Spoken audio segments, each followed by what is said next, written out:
Chief సెక్రటరీగా ఉన్నటువంటి నీరబ్ కుమార్ గారి పదవీ కాలం ఈ నెల ఎండింగ్తో అయిపోబోతోంది. 30వ తారీఖుతో అయిపోబోతోంది. ఆయన పదవి విరమణ చేయాల్సి ఉన్నటువంటిది.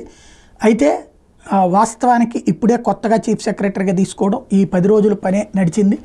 కాబట్టి నెక్స్ట్ కార్యకలాపాలు నడవాలంటే ఆయన ఉండాలి. ఒక 6 నెలల పాటు మొత్తం సెటరైట్ చేసుకునేదాకా ఆయన కొనసాగించడానికి అవకాశం ఇవ్వమని చెప్పి కేంద్ర ప్రభుత్వానికి డిఓపిటీకి లేఖ పంపించారు. కేంద్ర ప్రభుత్వానికి డిఓపిటీ నీరబ్ కుమార్ పదవీ కాలం పొడిగించాలని డిఓపిటీకి లేఖ పంపించింది కేంద్ర ప్రభుత్వం. ఇప్పుడు దీంతో బాబు గారు అడిగిందే నేపథ్యంలో వెంటనే పొడిగింపు సహజంగా వస్తుంది.